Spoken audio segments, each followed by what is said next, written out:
السلام علیکم، میرا نام سعد بن شاہد ہے اور میں ریان اسکول کا ایک طالب علم ہوں اور میں فاؤنڈیشن لیول کا اسٹوڈنٹ ہوں۔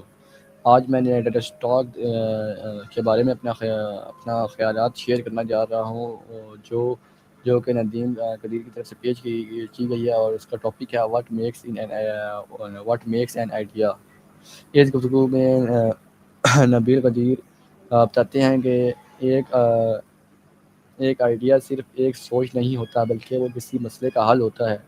ایک اچھا آئیڈیا وہ ہوتا ہے جو لوگوں کی زندگی میں آسانی پیدا کرے اور مثبت تبدیلی لائے۔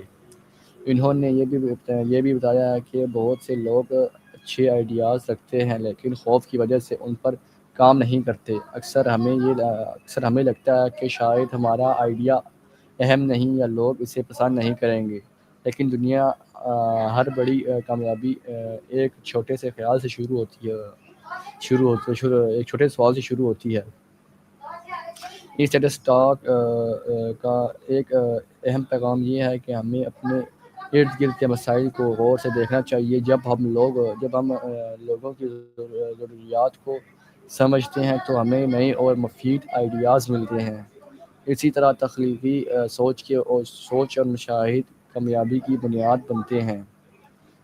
نبیل قدیر نے ٹیم ورک کی اہمیت پر بھی زور دیا ہے۔ ایک آئیڈیا تب مضبوط بنتا ہے جب لوگ مل کر کام کرتے ہیں، ایک دوسرے سے سیکھتے ہیں اور اپنی غلطیوں سے سبق حاصل کرتے ہیں۔ ناکامی دراصل کامیابی کی طرف پہلا قدم ہوتی ہے۔ یہ گفتگو میرے لیے بہت متاثر کن تھی کیونکہ اس نے مجھے یہ سکھایا ہے کہ ہمیں اپنے خیالات پر یقین رکھنا چاہیے۔ شاید آج کل ایک چھوٹا سا آئیڈیا جو کل دنیا میں بڑی تبدیلی لے آئے۔ لہذا اگر آپ کے پاس کوئی آئیڈیا ہے تو اسے صرف سوچ تک محدود نہ رکھیں، اس پر کام کریں، سیکھیں اور خود پر اعتماد رکھیں۔ ویورز، اگر آپ کو میرا ریویو پسند آیا ہو تو ویڈیو کو لائک، شیئر، سبسکرائب لازمی کیجیے گا۔ ملتے ہیں نئے ریویو کے ساتھ، تب تک کے لیے اللہ حافظ۔